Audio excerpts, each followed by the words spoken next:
Hey, sound check. Hello, mic test. Hey, sound.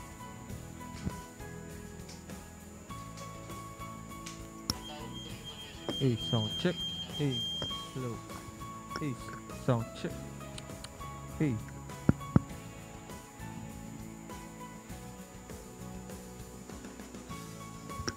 yung 13, 14.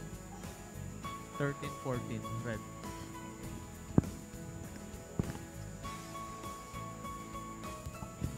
Hey, sound check. Hey,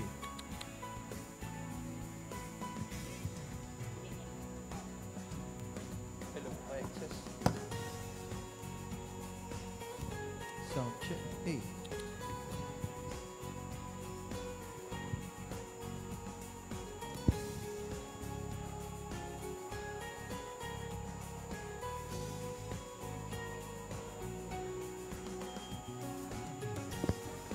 hello, mic test. Hello, sound check.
Magandang at pinagpalang umaga po sa atin lahat.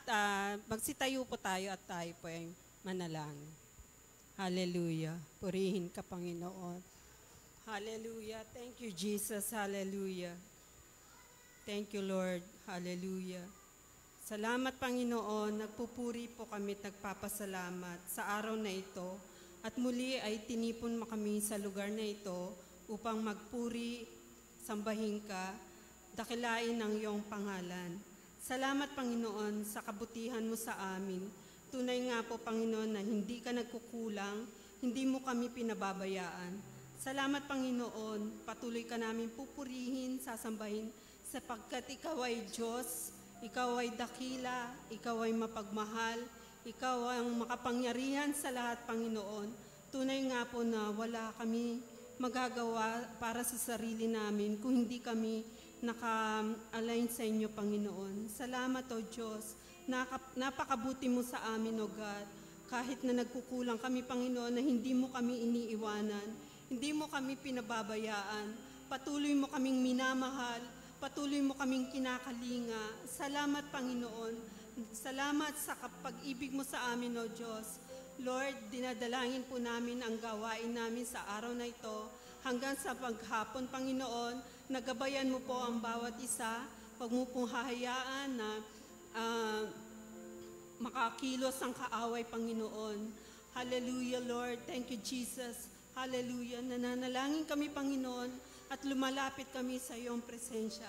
Sa pag-aawitan pa lang, Panginoon, ay kumilos ka.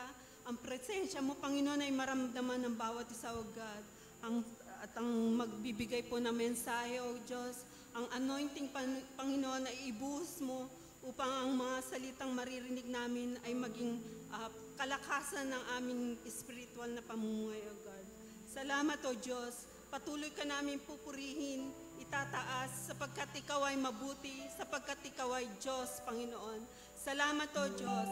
Ito po ang aming dalangin at pasasalamat sa pangalan po ng aming tagapagligtas na si Jesus. Amen. Amen. Praise God. Sige po, yung pong gustong mag-forward pa po, may mga upuan pa po tayo sa harap. Yan, para sabi, pag mas malapit, mas mabilis ka makareceive. Amen. Sige po, bago po tayo magsimula, nais ko lamang pong basahin ang awit 100. Ayan, samahan niyo po akong basahin ito. Umawit sa kagalakan ang lahat ng mga bansa. Si Yahweh ay papurihan, paglingkuran siyang kusa. Kusa daw po, ang pagsamba ay isang form ng paglilingkod. Ito ay kusang ibinibigay sa Panginoon.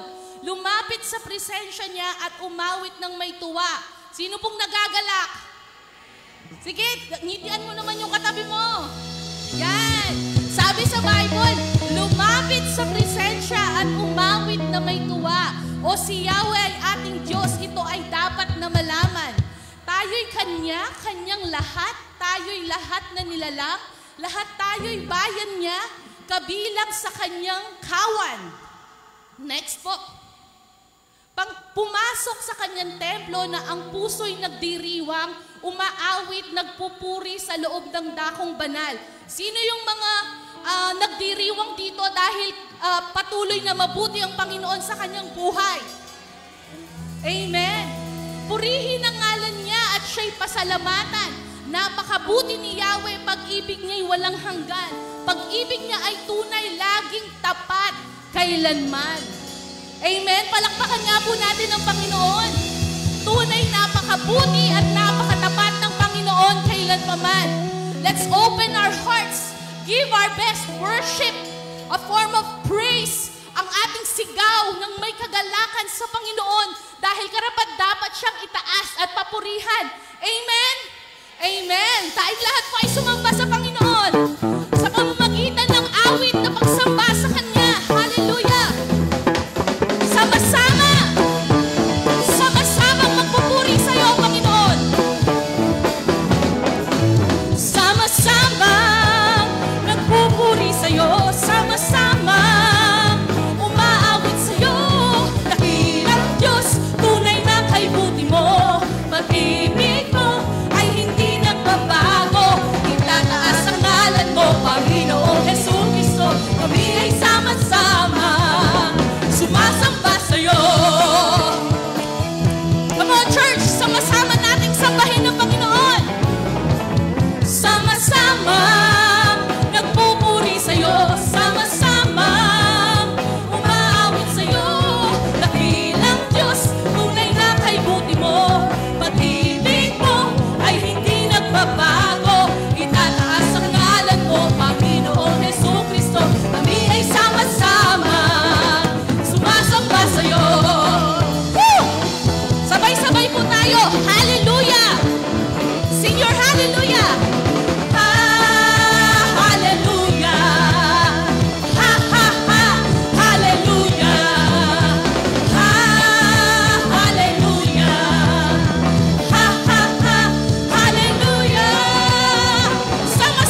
Pwede po bang sabihin yung sumigaw? Hu sa galak niya. Yung huan niya. Sumigaw! Sa galak! Sumigaw! Sa galak! Sumigaw! Sa galak! Para sa Panginoon! Hallelujah! Sumigaw! Hu sa galak! Ang lahat ng nilalang. Purihin! Yes, O God! May kagalakan. Sumigaw! Hu sa galak! Ang lahat ng nilalang. Purihin ang Diyos na may kagalakan. Wagas na papuri sa Kanya ay ibigan. Purihin siya, awitan siya, luwalhatiin siya. Sumigaw! Sumigaw! Sa galak! Ang lahat ng nilalang. Purihin ang Diyos na may kagalang. Minsan pa! Sumigaw! Sa galak! Ang lahat ng nilalang. Purihin ang Diyos na may kagalakan. Wagas na papuri sa Kanya ay ibigan. Purihin natin siya. Karapat dapat ang Panginoon. Minsan pa, wagas na papuri. Wagas na papuri sa Kanya ay ibigan.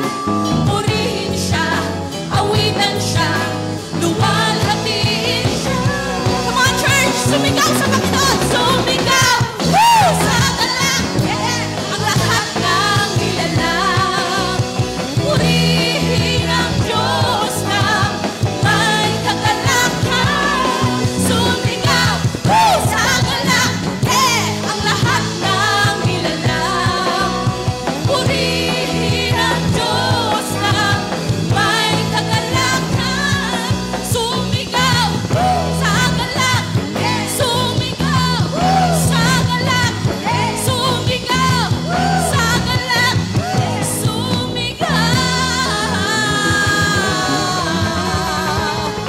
Amen! Praise God! Isang ang malakas na hallelujah para sa Panginoon! Minsan pa! Karapat dapat ka nga, O Diyos, na pasalamatan ng katanghal sa aming mga buhay. Hallelujah! Sabi nga sa panalangin, Panginoon, Ika'y napakabuti at napakatapat sa aming mga buhay. Napakaganda mo, Panginoon. Karapat dapat kang luwalhatiin at sambahin. Ang pagsamba ay hindi lamang pakiramdam. Ang pagsamba ay isang pagpaparanas. Ito ay isang karanasan sa Panginoon at sa iyo. Hayaan mo na patuloy na madakila, maranasan, maitaas mo siya sa iyong mga buhay. Sa umagang ito, continue to open your hearts. Jesus is alive. Buhay siya at tumutugon siya sa bawat isa sa atin. Hallelujah.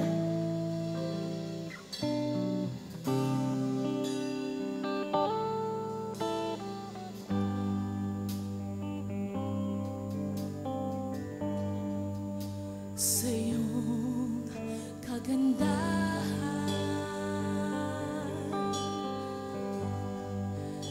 sambahin ka.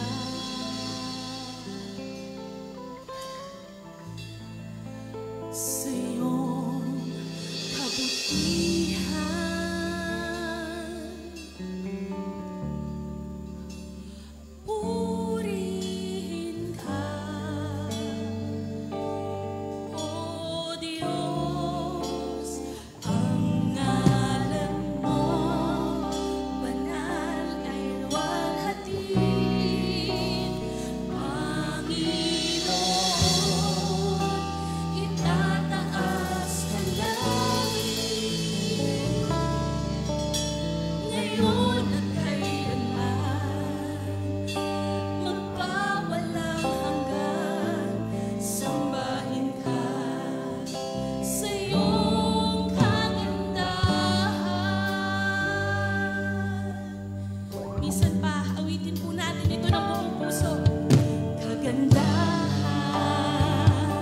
Sambahin ka, O Diyos.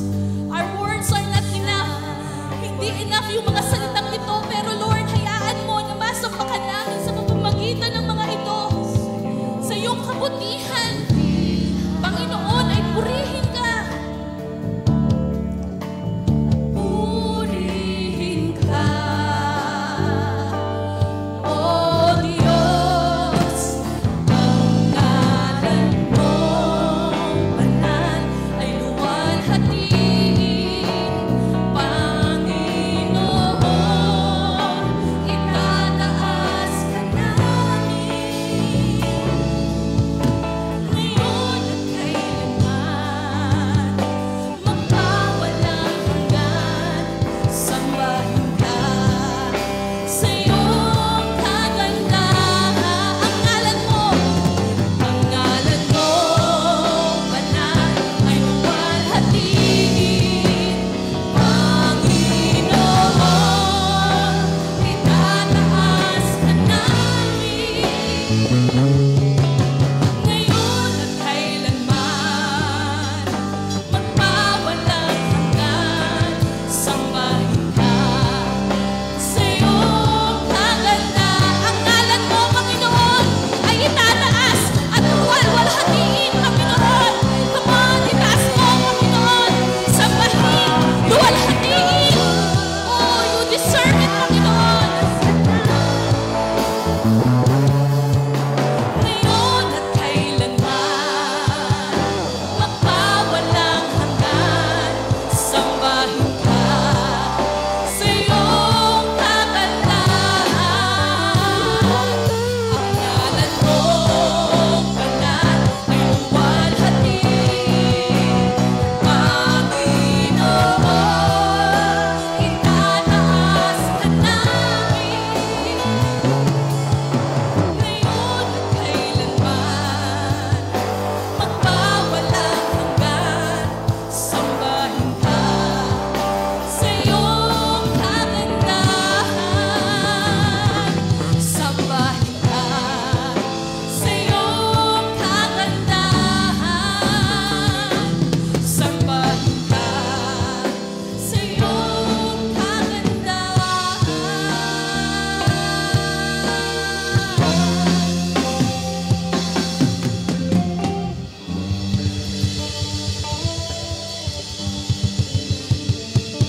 pagsambang wagas para sa iyo, O Diyos. Hallelujah.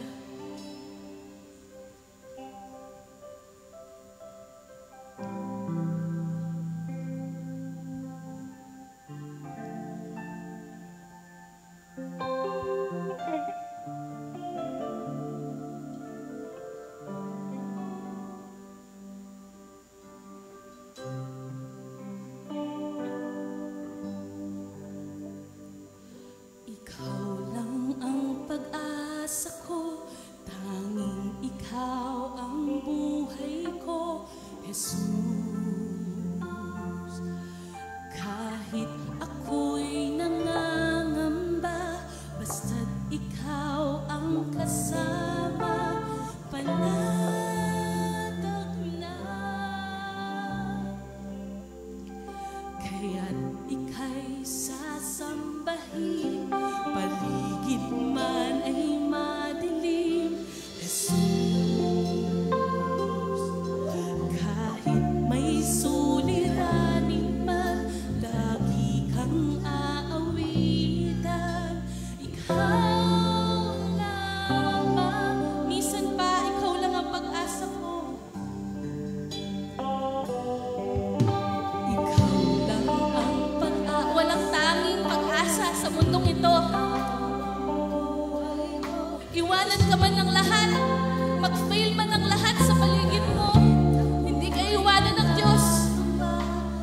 Siya lang ang tanging kukuhanan natin ng pag-asa. Kaya karapat dapat siyang sambahin at purihin. Kaya't ika'y sasambahin, paligid man ay madilim, Jesus. Kahit may suliranin man,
isang malakas na.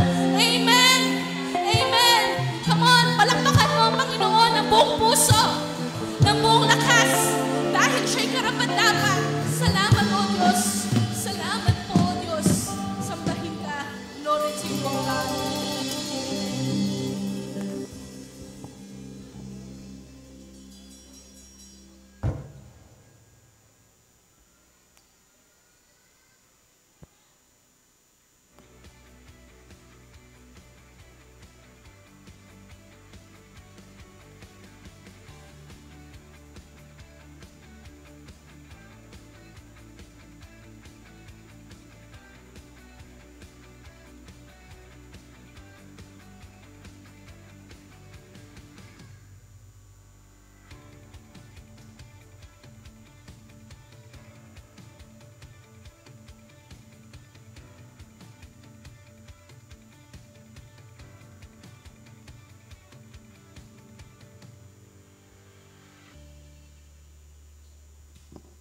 Good morning po sa lahat po. Share lang po ako ng konti para sa ating tithes and offering. Init po. Sorry. Dito po naman po tayo sa pagbibigay sa ating Panginoon. Sabi po sa Luke 19:13-5, all stewards are accountable to the master. Sinabi rin po sa Romans 14:12, each of us will give an account of himself to God.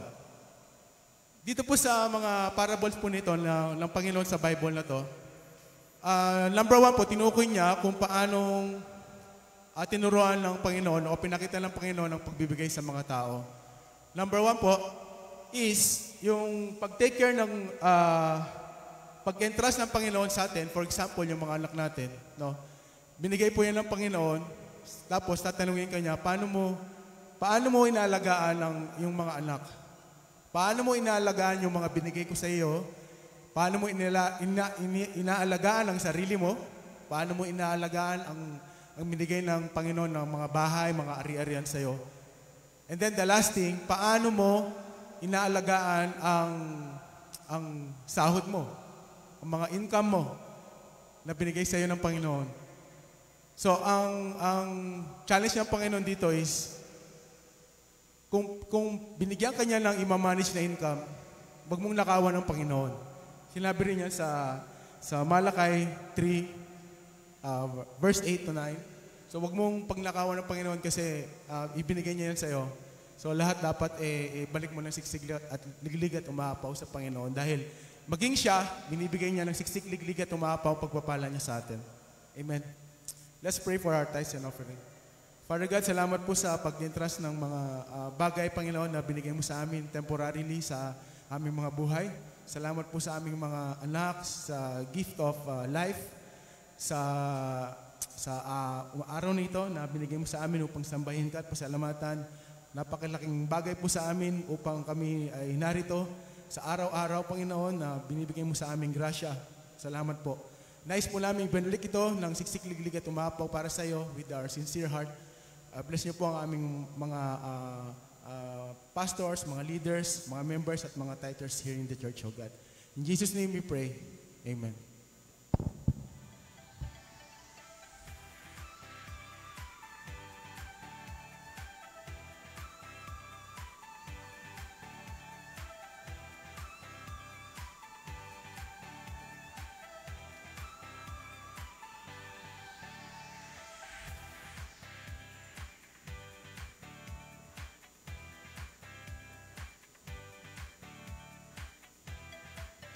Alright, isang magandang umaga po, isang pinagpalang umaga sa ating lahat.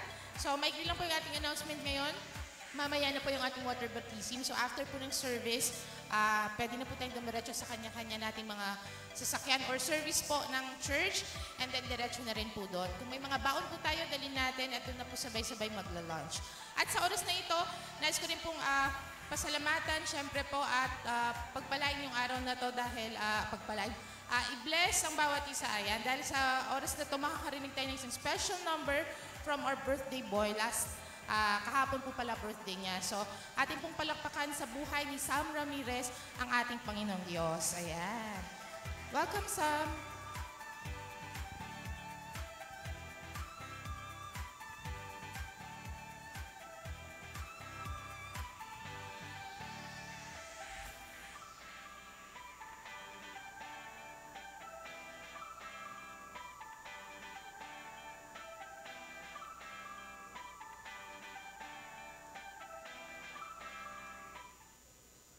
Nagpapasalamat po ako sa Panginoon kasi po binigyan niya po ako ng bagong taon.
Thank you.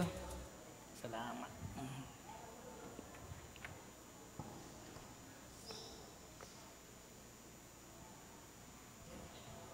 Good morning po. So, patuloy lang po natin na sambahin at papurihan ang ating Panginoong Diyos sa umagang ito. At wag muna po nating isipin yung swimming mamaya. Ano? Focus muna po natin ang ating kaisipan, ang ating pandinig sa umaga pong ito, sa pakikinig po ng kanyang salita, sapagkat ang ibibigay ko po sa inyo ay yung pinakamahalaga sa lahat. Na kapag ito po ay nasa atin, okay na po ang buhay. Amen? So bago po tayo magpatuloy, ay mag-pray muna po tayo. Aming dakilang Diyos, amang banal, napakadakilang umaga po nito, O Diyos, na kaloob mo po sa bawat isa sa amin, sapagkat Ikaw ang Diyos na dakila. Salamat po sa umagang ito, Panginoon, na makakapakinig naman po kami na yung salita. Nais po namin na matunghayan sa umagang ito ang yung pinakamahalaga na ibinigay mo po, O Diyos, sa sangkatauhan. Patubayan niyo po kami, Ama, sa kabuuan po ng pagpapahayag na yung salita. At tanging Ikaw lamang po ang siyang aming itinataas sa lugar na ito, O Diyos. Ito po ang aming panalangin sa pangalan ng aming Panginoong Jesus. Amen. Ayan.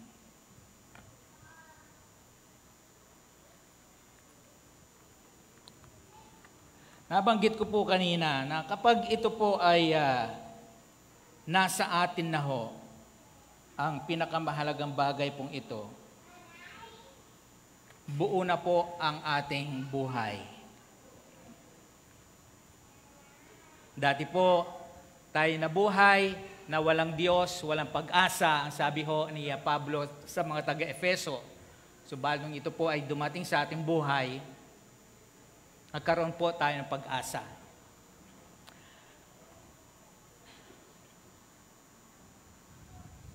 Okay.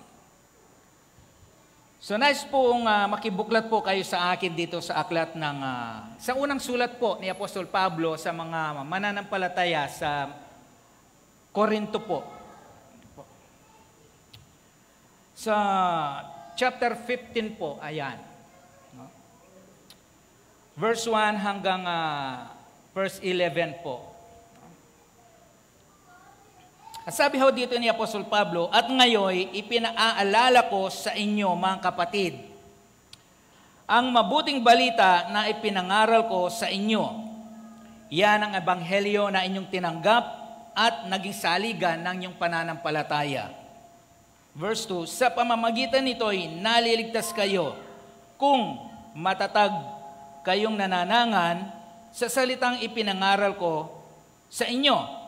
Liban na nga lamang kung kayo sumampalataya na di iniisip ang inyong sinasampalatayanan. Verse 3, sapagkat ibinigay ko sa inyo ang isang pinakamahalagang aral na tinanggap ko rin. Si Kristo ay namatay dahil sa ating mga kasalanan bilang katuparan ng nasasaad sa kasulatan. Inilibing siya at muling nabuhay sa ikatlong araw ayon din sa kasulatan. Verse 5, at siya'y napakita kay Pedro, saka sa 12. Verse 6, pagkatapos napakita siya sa mahigit na 500 kapatid na nagkakatipon. Marami sa kanila ay buhay pa hanggang ngayon. So hindi po sa panahon ngayon ang tinutukoy dito. Nung panahon po nilang yon. Yung tinutukoy na ngayon. Bagamat patay na rin ang ilan. 7. At napakita rin siya kay Santiago, saka sa mga apostol na sama-sama noon. Verse 8. Sa kahuli-hulihay, napakita rin siya sa akin, bagamat ako'y tulad ng batang ipinanganak ng di kapanahunan, sapagkat ako ang pinakahamak sa mga apostol. Ako'y di karapat-dapat tawaging apostol, sapagkat inusig ko ang iglesia ng Diyos. Verse 10. Ngunit dahil sa kagandahang loob niya, ako'y naging apostol, at hindi naman nawala ng kabuluhan ang kaloob niyang ito sa akin. Nagpagal ako ng higit kaysa kanino man sa kanila, bagamat hindi ito sa sarili kong kakayanan, kundi sa tulong ng Diyos sa akin. 11, kaya't maging ako o sila, ito ang ipinangangaral namin at ito ang pinananaligan ninyo. So purihin po ang Panginoon sa pagkabasa ng kanyang salita. So nais ko pong ibahagi at ating marinig po yung katulad nga ho ng napakinggan ho natin dito sa sinabi po ni Apostol Pablo, yung pinakamahalagang aral ho, no, na tinanggap ho niya. Alam po ninyo, wala ho tayong maibibigay kung wala ho tayong tinanggap. At yung ibibigay din ho natin sa iba, ay depende ho yun kung ano yung tinanggap natin. Amen. So, ayan po ang ating matutunghayan po sa umaga pong ito. Ayan, ayusin ko lang. Ayan.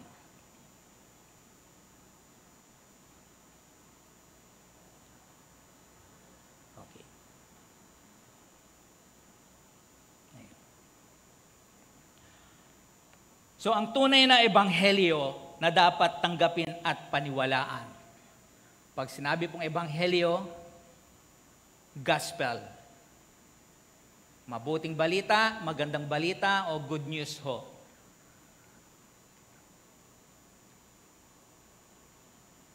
Pag sinabi pong ebanghelyo, ito po ay kapahayagan tungkol sa ating Panginoong Hesukristo kung sino ho siya.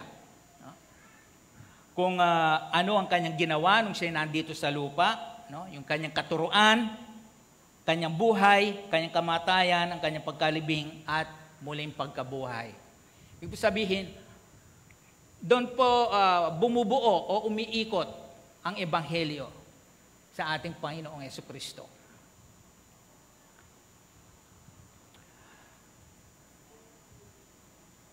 Sinabi ho natin tunay sapagkat meron pong hindi tunay. At yun din ho ang maririnig natin na sinabi ni Apostol Pablo. At hindi po kaila sa atin, maging noon pa man, meron na pong ibang ebanghelyo din na naririnig yung mga mananampalataya noon. Kaya binigyan sila ng babala ni Apostol Pablo. Sapagkat napakadelikado ho kapag ang isang tao o isang Kristiyano ay mali ang kanyang tinanggap na mabuting balita. Sapagkat napakadelikado ho, nakasalalay ho dito yung kaluluwa ho natin. At ang nakalulungkot ho dito, yung pananampalataya natin, napupundasyon po doon.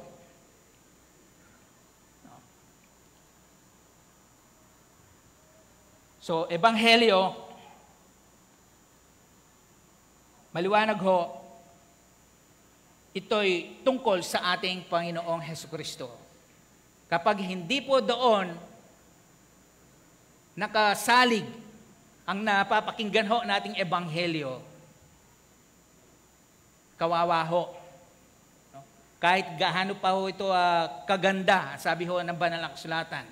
No? Dahil sinabi rin ho kasi ng Banal na Kasulatan na mabuti rin ho ang mga to eh. Sabihin maganda. At kung nabasa ho na natin yung bandang mga sulat huling mga sulat ho ni Apostol Pablo, na sabi niya doon, kung hindi ho nagkakamali sa mga taga-Kolosas, na kahit na gaano raw ito kaganda ang kanilang pananalita, maging maingat ho tayo. Kasi meron pong ibang ebanghelyo.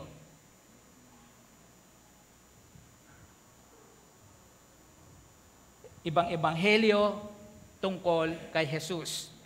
Tungkol sa anak ng Diyos. Di ho lingid sa atin, no? Kinuha ang lugar ng ating Panginoong Jesucristo. Napakaliwanag ho naman ang sinasabi ng Banal na Kasulatan na ang ating Panginoong Jesucristo na siya noon, ngayon at magpakailanman at hindi siya pwedeng mahalinhinan o mapapalitan ni numan. Kapag may pumalit sa ating Panginoon Kristo, iba hong mabuting balita yun. Kahit na maganda yung kanyang sinasabi, ginagamit din ho ang salita ng Diyos, subalit hindi si Kristo na sinasaad ho ng Biblia ang sentro, hindi ho mabuting balita yon. Pangalawa, yung mabuting balita na narinig natin na once you save, always save. Kahit na gumawa ka ng masama, kahit na maglitanya ka, no? Mamuhay ka sa kasalanan, okay lang. Total, save na ako. At yung iba naman ho, ang sikat ho ngayon, yung tinatawag ng mabuting balita ng pagpapala. Yung tinatawag na prosperity gospel. Sa buong buhay ko po bilang mananampalataya, wala ho akong nabasa na prosperity gospel. Napakadelikado ho nito. Na kapag ang isang tao o Kristiyano ay naengganyo sa gospel na to, pangangakuan ng kasaganaan, ng kayamanan, ng pagpapala, at kapag ito ay pinaniwalaan at hindi nangyari, magkakaroon siya ng katanungan.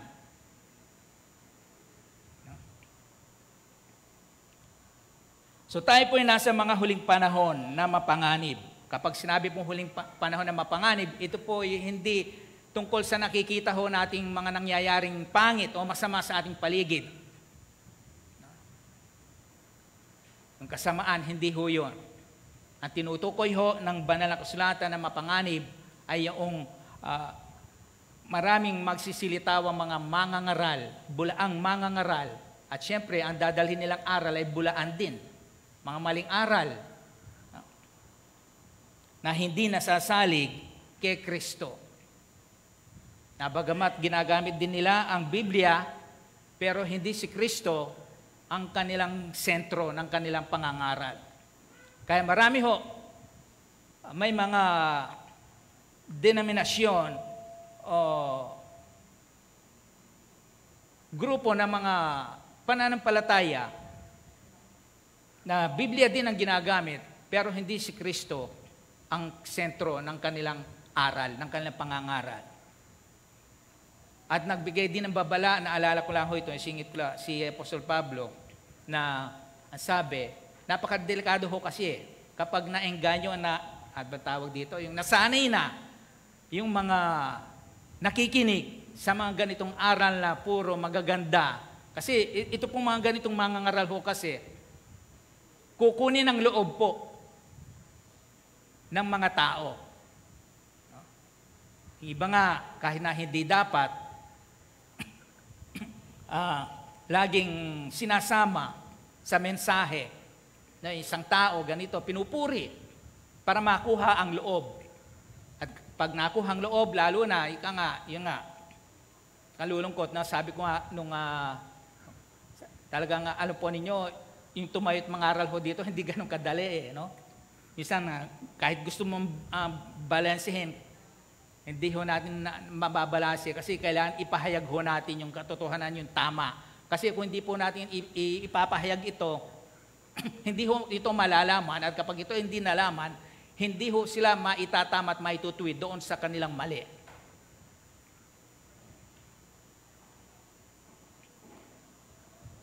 So himay-himayin po natin itong mga binasa natin kanina sa chapter 15 po, bagamat ito ay tumutukoy po sa muling pagkabuhay ni Kristo na yung unang bahagi po na ating binasa ay tinukoy po ni Apostol Pablo yung mabuting balita, yung gospel ho. Una, pansinin ho natin dito, mula sa verse 1 hanggang verse 4, mababasa ho natin doon na yung binigyan diin ho ni Apostol Pablo yung mabuting balita.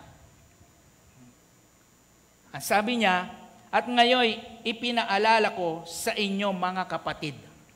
So, sa mga Kristiyano, pinapaalala niya. Bakit?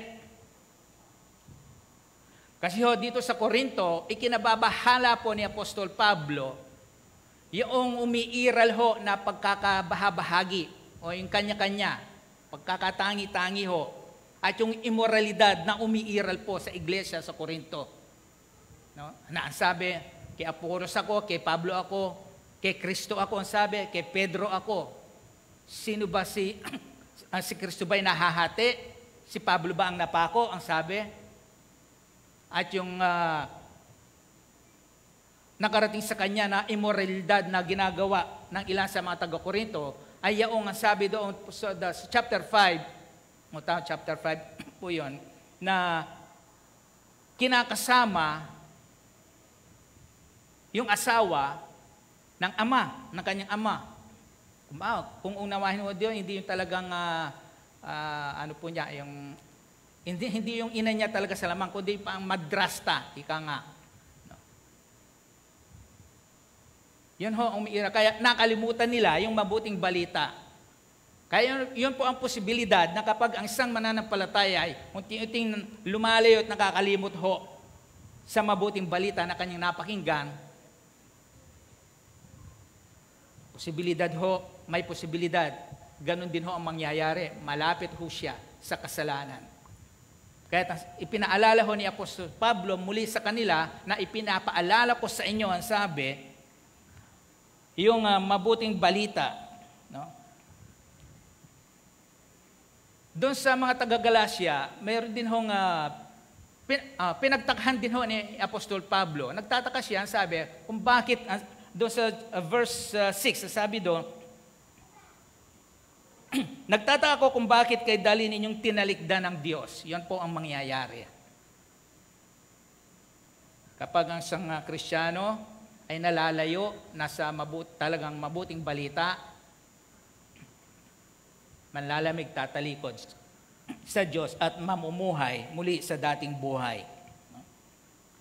Tinalikdan ng Diyos na tumawag sa inyo sa pamamagitan ng pag-ibig ni Kristo at bumaling kayo sa ibang mabuting balita. Ito yung sinabi natin kanina. Merong ibang mabuting balita noon pa man. Na saan dito nabaling yung mga Kristiyano sa taga-Galacia At dito tayo pinag-iingat. Kaya sinabing mabuti rin ang kanilang sinasabi. Hindi sila magsasabi ng hindi maganda sa kanilang sinasabihan. Kasi kapag nagsabi ka ng masama o pangit, natural, hindi mo na sila maaakit, mapapasama sa iyo. Kaya mabuti rin ang kanilang sinasabi. Iyon ang kanilang tinatawag ni Pablo na sa pamagitan ng kanilang mga matatamis na pananalita, nakakaharuyo na pananalita, nakakaakit. Ito yung sinabi nga kanina, nakalimutan po na pakinggan ko, na masasanay na sila na kapag ang sakristay nasanay sa mga ganito, na laging puro maganda ang gustong napapakinggan, ang sabi, kapag nakarinig sila na hindi ayon, hindi nila gusto, nasa Biblia naman ang sinabi mo, aayawan nila yan. Sabi ni Pablo, hahanap sila ng mangangaral na gusto lang nila, yung aral na gusto lang nilang marinig. Yung aayunan sila kahit na mali yung kanilang ginagawa. Basta't wag mo lang kalimutan yung kaloob mo. Kaya tuloy, hindi ma-rebuke. Mas inaasam nila yung makukuha nilang material doon sa taong yaong kesa doon sa kaluluwa. Kaya nga sabi ni Apostol Pablo sa mga taga-Korinto, hindi ang kayamanin nyo o ari-arian ang kailangan ko. Kayo. Anong ibig po sabihin ni Pablo doon? Hindi siya after doon sa material nilang kung anong meron sila. Ang importante kay Pablo yung kaluluwa ng mga tao. Yun po ang dapat na pakinggan na mga mangangaral. Ang malasakit niya sa kaluluwa, hindi doon sa kung anong makukuha niya doon. Actually, doon sa Book of Ezekiel, ang Diyos po ay nagbigay ng laban sa mga ganitong mga mangangaral. Na ang inisip lang nila ang kanilang sarili. Pinababayaan nila yung mga tupa. Hindi nyo hinihilot yung mga may pilay. Hindi nyo inaalagaan yung mga payat, ang sabi. Sarili lang nila ang kanilang inaatupag. So tuloy ho natin. So una, sabi ho, yon ipinaalala, no, pinagtakhan niya. Then sa verse 7, ang totoo'y walang ibang mabuting balita. Ito ho, binigyan din na ho ni Apostol Pablo, bagamat mayroong silang narinig na ibang mabuting balita, binigyan din ho ni Apostol Pablo na ang totoo'y wala namang ibang mabuting balita. Totoo naman ho, no? Lamang may mga nanliligalig sa inyo ng gugulo. Kaya sabi ni Pablo kay Tito, kailangan pigilan natin ang mga to sapagkat ginugulo nila ang sambahayan ng Diyos. Nangangaral sila ng mga dapat hindi iaral. O, ibang mabuting balita, ibig sabihin, magkamit lang sila ng salapi, sabi. Yun nga, aakitin nila yung tao. Pag naakit na, doon unti-unti na ho nilang huhut-hutan.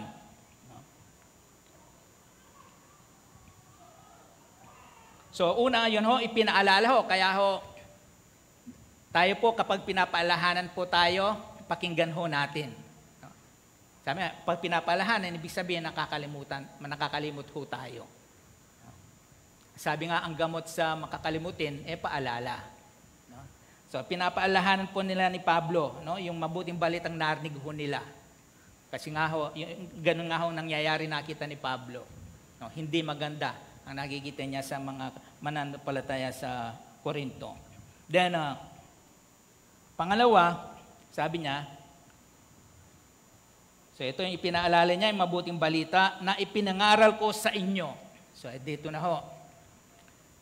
Si Pablo, yung mabuting balita na kanyang tinanggap, yun ho ang kanyang ipinangangaral. Sabi natin kanina, wala ho tayong maibibigay kung wala tayong tinanggap. Alam naman ho natin si Pablo kung sino siya dati. No? Ang dati niyang pinananganan, yung mga natutunan niya, mga paniniwala nila, no? Ang kanilang mga ninuno, nakakatanda, sa Galatians at saka sa Philippians, mababasa ho natin doon na dahil sa masugid niyang panghahawak sa kanilang mga kautusan, kaugalian, sabi inusig niya ang iglesia, sinikap niyang wasakin. No, ganon ho si Pablo. Pero nung siya makakilala sa ating Panginoon, ang sabi, itinabi niya lahat. Niwala niyang kwenta, kabuluhan lahat ng yaon. Sabi, dahil eto nakita niya yung mabuting balita tungkol kay Kristo. At yun po ang kanyang ipinangangaral sa mga taga-Korinto. Ang sabi ho, no, ito yung, doon sa 1 Corinthians chapter 2, verse 22, sabi ho doon, ipinasya kung wala akong ipinangaral sa inyo, kundi si Hesus Kristo na ipinako sa krus. Alam ni Pablo na isa lang ang Kristong ipinako sa krus po, at yun po ang kanyang pinangangaral. Wala na hong ibang Kristo na ipinako, ayan, no, doon sa krus. At si Kristo po ay hindi na siya muling ipapako at hindi na siya muling mamamatay at hindi na siya muling mabubuhay. Minsan lang ho nangyari yon. At yun ho ang kanyang ipinangangaral ni Pablo. At sa kanyang pangangaral, puro ho si Kristo. Na bagamat may punto pong, naalala ko na naman po yung sa Book of Acts, nung may pinagaling sila, nilagyan sila ng bulaklak, halos sambahin sila ng mga tao, huwag niyong gawin yan, tao rin kami. Sabi. Inaakay nila ang mga tao kay Kristo, hindi sa kanila. Kahit na sumama sila kina Pablo, wala kina Pablo yung kaligtasan, kundi inaakay nila patungo, tinuturo nila kay Kristo. Hindi siya gumamit ng mga matatamis na panalita para bulahin yung mga tao. Lalong hindi niya pinipilipit ang salita ho ng Diyos. Kung ano ang tinanggap niya, yon ang kanyang ipinangangaral, ibinibigay. No? 2 Corinthians chapter 4 verse 2, sabi doon, hindi ako nanlinlang. Ito ho. At hindi ko pinipilipit ang salita ng Diyos. Sa halip, hayagan kong ipinangaral ang katotohanan at ito'y alam ng Diyos. Kahit may magalit ho, may masaktan. Actually, ganun nga ho nangyari eh. Maraming nagalit kay Pablo. Pinagtakahan ang kanyang buhay kasi maraming nasasaktan sa katotohanan. Talagang masakit ho ang katotohanan. At si Kristo Jesus na ating Panginoon ang ipinangangaral ko at hindi ang aking sarili. 2 Corinthians chapter 4 verse 5. Ito ho, sabi natin kanina na kapag ang isang denominasyon, ang isang relihiyong o pananampalataya ang itinataas ang yung denominasyon, yung reliyon o yung mismong leader, ito ho, tahasan ko ho nga sinasabi, lumayas ho kayo. Kapag hindi si Kristo. Sabi ho ni Pablo dito. No? Kasi delikado ho eh. Kaya tignan ho ninyo, dahil sa, sabi na brainwash na. Kahit na mali na yung sinasabi, yung mga miyembro dahil nasanay na sila ganun, okay lang. No? Hindi na nila nakikita pa kung ano yung totoo. Napakadelikado. Sabi nga ba ng sulatan, yung bulag na taga-akay, kapwa sila mahulog sa hukay ng kanyang inaakay. Si Kristo ang pinangangaral ni Pablo, hindi yung kanyang sarili, sabi. No?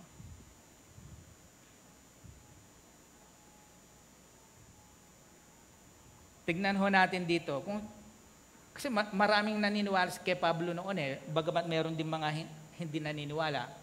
Pwedeng samantalahin ni Pablo ito na magtayo siya ng kanyang sariling reliyon eh. Pero hindi ho niya ginawa yun. No? Kasi alam niya, unang-una, ito ho, sa isang mangangaral, dapat ito ho ay matanim sa isipan natin, ho, sa lahat. Yan.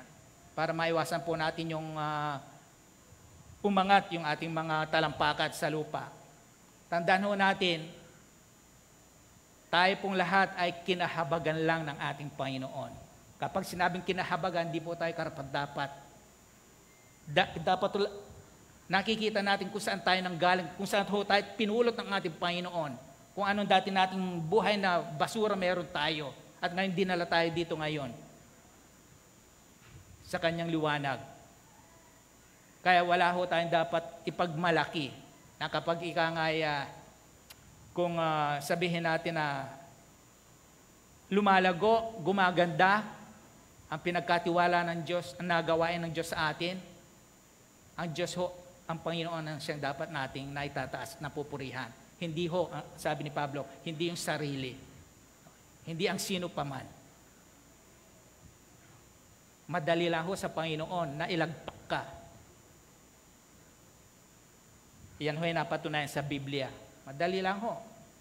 Si Nabucodonosor, o tama, hari siya, tumira siya sa ilang, kasama ng mga hayop. Hanggang sa humaba, kumain ng damo. Si Herodes, hinangkin niya yung papuri ukol sa Diyos, hinuod siya. Ganun ho. Kaya, ingat lang ho. So, si Kristo ho ang ipinangangaral ni Pablo, at hindi ang kanyang sarili. Then, so ipinaalala, ipinangaral, eto ho, na inyong tinanggap. So, ipinaalala niya, ipinangaral, at tinanggap naman nung kanyang mga pinalahanan at pinangaralan.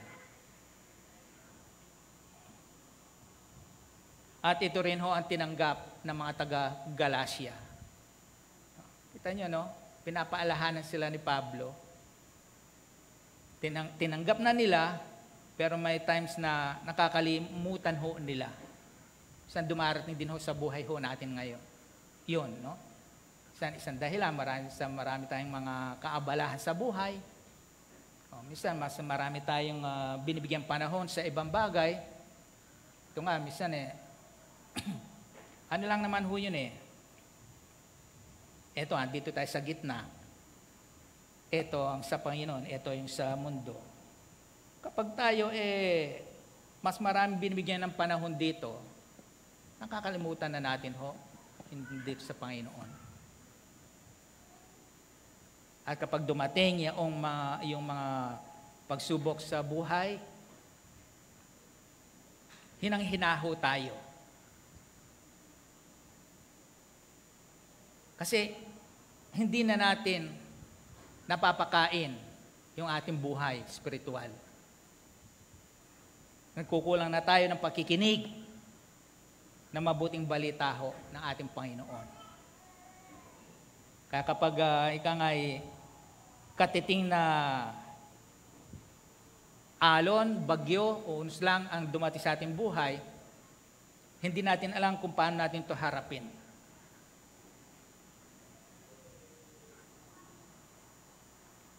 So, kailan yung tinanggap natin ang sabi dito, na tinanggap ng mga taga-Galacia at mga taga-Korinto, ito rin ang mabuting balita na dapat nating tanggapin at paniwalaan. Wala na iba. Sabi ni Pablo kay Timothy sa chapter 1 verse 15, narito ang isang katotohanan na dapat tanggapin at paniwalaan ng lahat. Si Kristo Jesus ay naparito sa sanlibutan upang iligtas ang mga makasalanan at ako ang pinakamasama, sabi. Wala na tayong ibang dapat pang tanggapin na mabuting balita. Maliban dito sa ipinangaral ni Pablo at ng mga ibang apostol. Kasi ito ang tinanggap nila. No? So, tinanggap ang sabi, at naging saligan ng inyong pananampalataya. Ayun. Kailangan po yung pananampalataya natin nakasalig, nakadepende sa mabuting balita. Sabi ko nga, bagamat maraming mga grupo ng pananampalataya, may kanya-kanya din sila mga turo. Kung hindi nakasalig sa mabuting balita na ipinangaral ng mga alagad, hindi matatag, hindi magandang pundasyon po. Hindi magandang pundasyon po yun.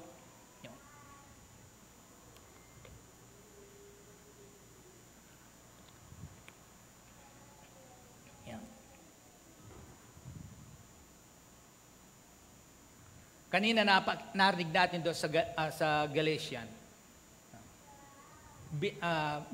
binabago nila yung talagang mabuting balita.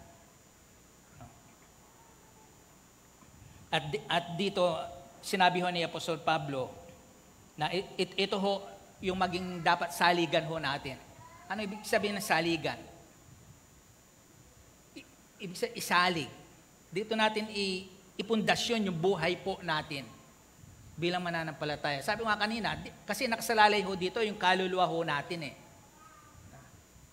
Once na mali yung sinaligan natin ng pananampalataya, yung kaluluwa natin kawawa. At yun nga yung iba, yung pinakasikat nga na narinig natin, yung prosperity gospel, kapag dito nakasalig ang pananampalataya ng isang Kristiyano, kapag dumanas siya, ng kahirapan sa buhay, ng pagsubok, ay dahil doon nakasalig, nasanay siya sa mga ganong aral, bagsak ang kanyang buhay. Wala na. Mahina ang pundasyon. Kaya ang sabi ng Apostol Pablo sa mga taga-Korinto rin, pinaalahanan din niya, mag-iingat ang bawat nagtatayo ng pundasyon. Dahil wala na ibang pundasyon maaaring ilagay pa, maliban sa nailagay na si Kristo ang sabi. May maglalagay ng mga Ibang pundasyon, gagamit ng ginto at pilak, dayami, mamahaling bato, kahoy ang sabi. Pero din ni Pablo, wala nang ibang pundasyon na po pwedeng ilagay pa. Hindi na pwedeng alisin mo si Kristo, tapos maglalagay ka ng ibang pundasyon. Mali ho yun. Kaya kaingat ho tayo. Kailan alam natin kung paano natin panghawakan yung mabuting balitang napakinggan ho natin. At lalong alam ho natin kung paano natin ito idepensa. Ayan, alam ho ba natin idepensa sa ibang mga paniniwala?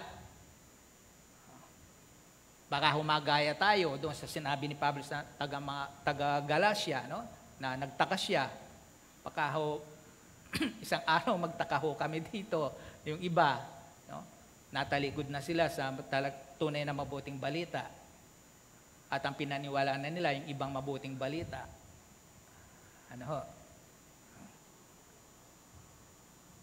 So dapat, yan po, maging saligan ng ating pananampalataya, yung mabuting balita.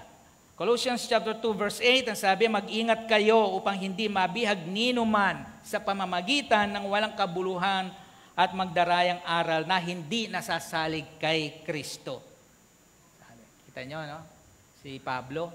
Kasi alam ni Pablo Marami ding mga aral noon.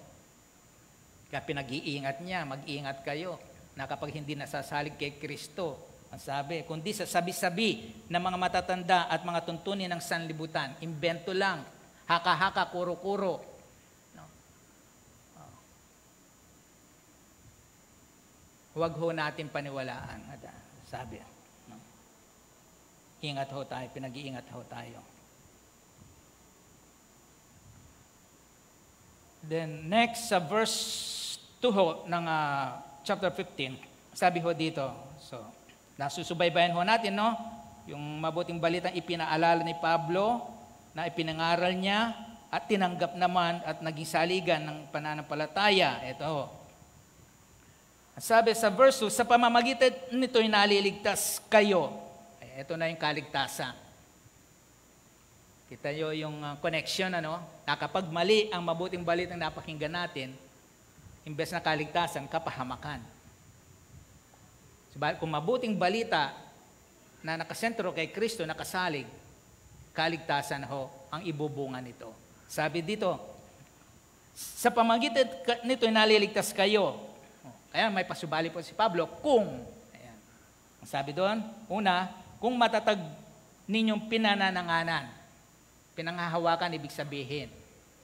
Kahit na ano bang kagandang aral na napapakinggan natin, matibay pa rin pagkakahawak natin. Hindi kayang buwagin, palitan ng ibang mga aral na mabuting balita. Yan ho, dapat alam ho natin yon. Baka makarinig ho tayo ng ibang mga aral. Alam ho nila kung paano nila paglaruin salita ho ng Diyos para mapaniwala lang ho nila ang tao. So kailangan matatag ho natin pinanananganan, at pangalawa, alam ho natin ang pinananampalatayanan. Alam ho ba natin ang ating pinananampalatayanan?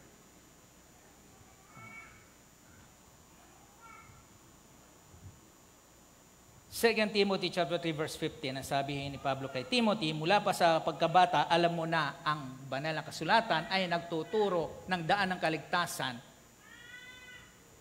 sa pamamagitan ng pananalig kay Kristo Jesus. Tanyo, no? Lagi si Kristo Jesus ang kanilang inaaaral po sa tao.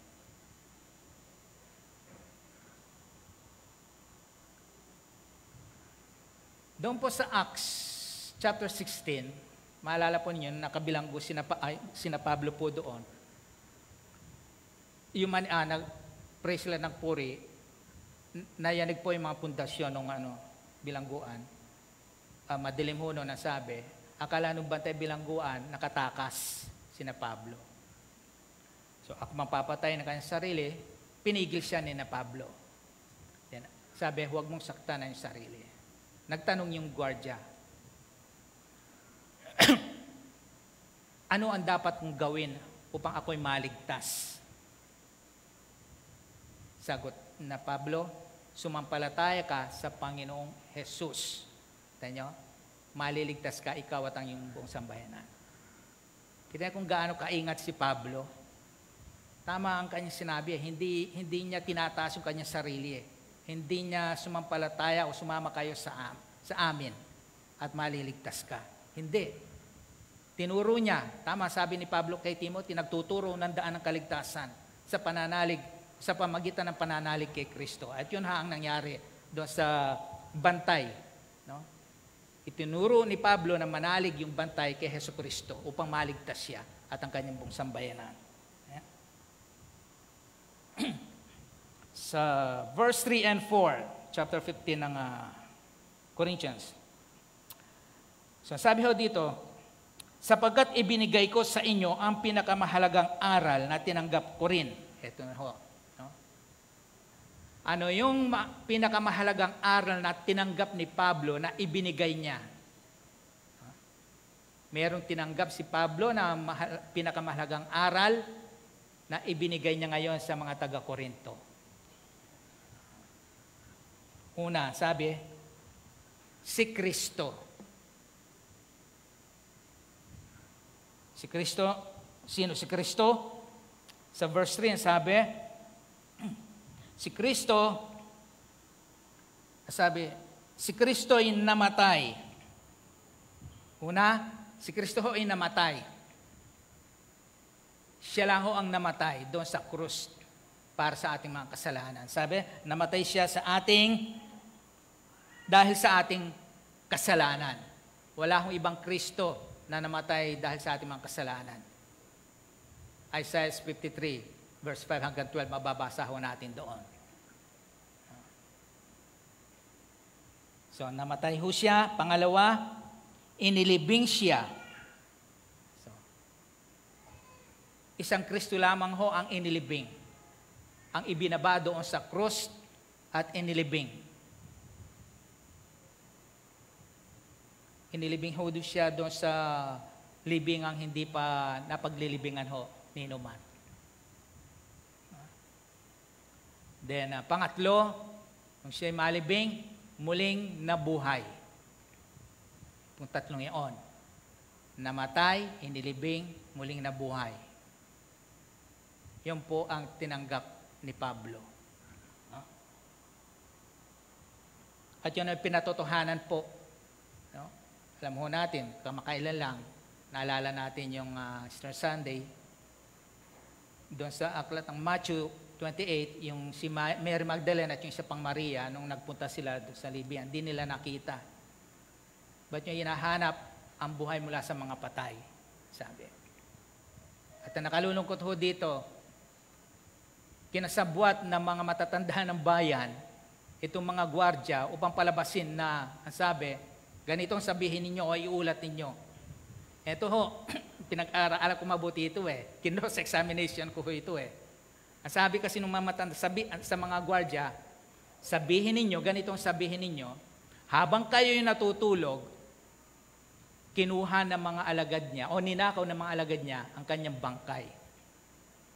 Inisip-isip ko dito, may sorry po sa salitang ito, pagkabobo o tanga din itong mga matatanda ng bayan kasi ang itinuro nila, mali pa rin. Ang sabihin niyo, habang kayo natutulog, paano nila nalaman ninakaw kung natutulog sila? Di ba?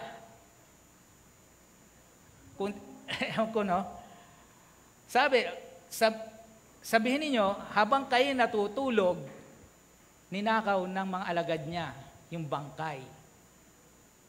Pagtulog ka, wala kang alam wala kang mapapansin, maliban na lamang kung malingat ka, makita mo. Pero sinasabi doon, habang sila natutulog. So gusto nilang palabasin na si Kristo hindi muling nabuhay. Kasi noon, may mga grupo din na hindi naniniwala sa muling pagkabuhay kasi. Yung mga Sadduceo. Nagtanong sila minsan sa ating Panginoon Kristo, Now, sa muling pagkabuhay, ang sabi, sino magiging asawa nitong babae? Gayong lahat ng magkakapatid naging asawa niya, sabi. Sa muling pagkabuhay, wala na pag-aasawa, sabi. Kita niyo, no? Talagang hindi tinatanan ng ating Panginoon sa Kristo mula nung siya ay mamatay, inilibing at muling pagkabuhay, gustong hadlangan. Pero kailanman ho, hindi mahadlangan ang mabuting balita tungkol sa ating Panginoon sa Kristo. Mangyayari at mangyayari yun sapagkat ito ay nakasaad na ho.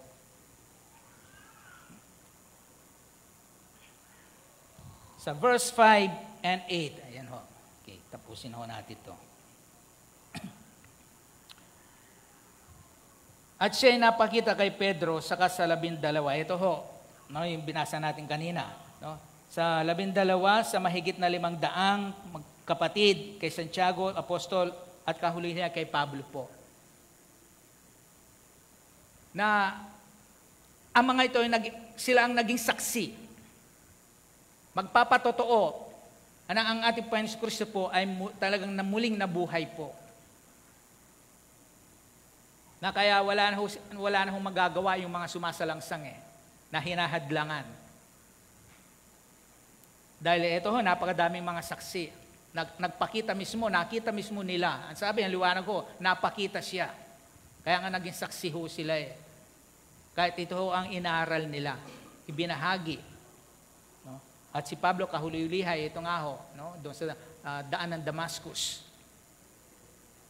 Na-encounter niya ho doon ang ating Panginoon. At yon ang kanyang ipinangangaral ho.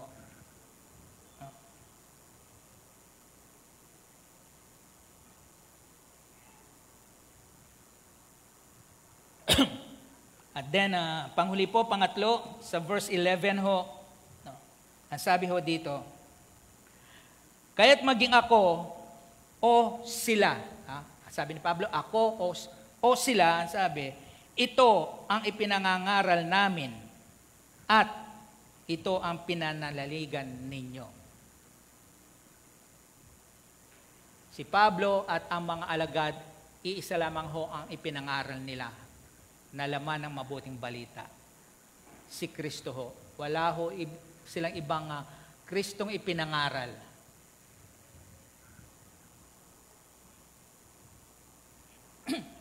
First Corinthians chapter 1 verse 23 ang sabi doon, ngunit ang ipinangaral namin si Kristong ipinako sa krus. Paano ko, no?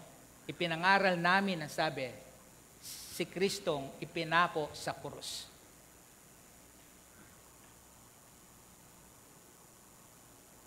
Sabi pa po doon sa Galatians chapter 1 verse 8 and 9, ito ho, dinugtong ho ito ni Pablo kasi, maging kami, ang sabi, ayan ho, yung mga alagad, kasi wala ho silang ibang ipinangaral, no? Kundi si Kristo. Ngayon, ang sabi ni Pablo, maging kami, o isang anghel man mula sa langit. So, doon muna ho tayo kasi may naalala ho kasi ako kanina. Bakit sinabi ni Pablo, maging kami o anghel man mula sa langit. Kasi may mga anghel pong nangaral din. Kung balikan ho natin noon, nung nagpakita ang isang anghel sa mga pastol. No? Natakot yung mga pastol. Ang sabi ng anghel sa kanila, huwag kayong matakot. Sapagkat ako'y may dalang mabuting balita na magdudulot ng malaking kagalakan sa lahat ng tao. Isinilang ngayon sa bayan ni David ang inyong tagapagligtas, ang Kristong Panginoon. Kita nyo? Maging anghel, yun ang pinangaral ho nila. Walang denominasyon, walang reliyon, walang sinuman, hindi yung kalamang anghel. Kaya doon sa Revelation, nung sasambahin niya yung mga anghel ni John, sinaway siya . Kaya sabi ngayon ni Pablo dito, maging kami o isang anghel man. Kapag may mga anghel uli ang bumaba at mga aral ng iba, ang sabi, no? Ng iba, kaysa mabuting balitang ipinangaral namin, pakasumpain siya. Pwede sila sumpain. Sabi nga kanina, layasan ho sila. Kasi delikado ho. No? No, sinasabi namin at inuulit ko, kung may mangaral sa inyo ng iba kaysa mabuting balitang tinanggap ninyo, pakasumpain siya. Kaya ingatan ho natin yung mabuting balita. Huwag ho nating hayaan na maliglig ho ito. Ano? Kalulungkot ho, yung iba, kinakasangkapan ho ang mabuting balita eh. Hindi dahil sa talagang gusto lang ipangaral, kundi sa, sabi ni Pablo, sa pansariling hangarin. Kinakasangkapan ho nila. Sabi ni Pablo, do sa mga taga-Korinto din, no? Ito, sabi ni Pablo, hindi kami tulad ng iba na kinakalakal ang salita ng Diyos. Yung pangangaral. Yun nga ho, no? Pinalitan nila yung mabuting balita ng ibang mabuting balita. Hindi ako nakabigat sa inyo, sabi ni Pablo. Nagpunta ako riyan, hindi ako nakabigat sa inyo.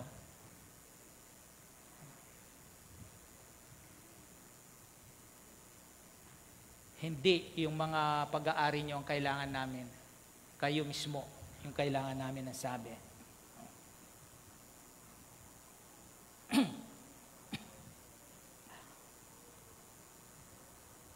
So, ang pinakadiwa po ng Ebanghelyo, si Jesus ay sapat na para sa kaligtasan. Ang pundasyon ng buhay Kristiyano ay ang pananampalataya sa mabuting balita tungkol sa Panginoong Hesukristo. Wala na pong iba. At yan po ang mabuting balita na amin pong ipinapahayag lagi sa inyo po dito sa harapan. At pakinggan ho natin at ito lang ho ang tanggapin ho ng bawat isa. Huwag ho nating hayaan na ito ay ma-replace, maiusog ng ibang mabuting balita. Marami pa pong mga lalabas na ibang mabuting balita niyan. Dahil yan po ang sinasabi din ho ng banal na kasulatan. Dahil tayo po ay nasa mga huling panahon na po. Baka ho, isa po tayo doon sa matatanggal doon sa puno. Amen. So tayo po ay salamat. Salamat po ng marami aming Panginoong Diyos, amang banal. Napakatalas at bisa po na iyong mga salita. Minsan ika nga ay talagang masakit. Subalit kung ito po ay aming pakikinggan at tatanggapin, ito po ay sa kapakinabangan ho din naman namin, Panginoon. Salamat po, O Diyos, sapagkat walang ibang, sabi mo rin sa mga salita na ang salita mo ay katotohanan. Wala na pong iba pang masasabing ibang totoo maliban sa iyong masalita. Dalangin po namin, Panginoon, na naway matatag nawa po namin itong hawakan, tindigan, upang hindi po kami madaya o mailigaw ng ibang mga aral patungkol sa mabuting balita po tungkol sa aming Panginoon Kristo. Na bagamat ginagamit din po nila ang salita mo, O Diyos, subalit hindi na ho nakasentro sa aming Panginoong Kristo. Pinapalitan na ho nila at naglalagay sila ng kanilang mga sariling pundasyon. Dalangin po namin, Panginoon, na habang andito po kami sa lupa, sa sanlibutan ito, na kung ano po yung mabuting balita na amin pong napapakinggan, nababasa, natututunan, ay siya rin po nawang aming may bahagi din po sa iba. Maakay po sila, Panginoon, hindi sa upang sila ay maging miyembro lang, kundi akayin po namin sila patungo po sa iyo, O Diyos. Sapagkat sa iyo lamang po makasusumpong ng kaligtasan ang bawat isa. Marami pong salamat, aming Panginoong Diyos, sa katotohanan na patuloy na pinapahayag po mula sa iyong mga salita. At sa iyo po namin, binabalik ang lahat ng kapurihan at pasasalamat, aming Ama. Tanggapin po ninyo lahat. At ngayon po, tanggapin natin ang pag-ibig ng Diyos, ang pagliligtas ng anak ng ating Panginoon Kristo, at ang pagkikipisan po ng banal na Espiritu ngayon at magpakailan kailan pa man. Amen. Good morning po.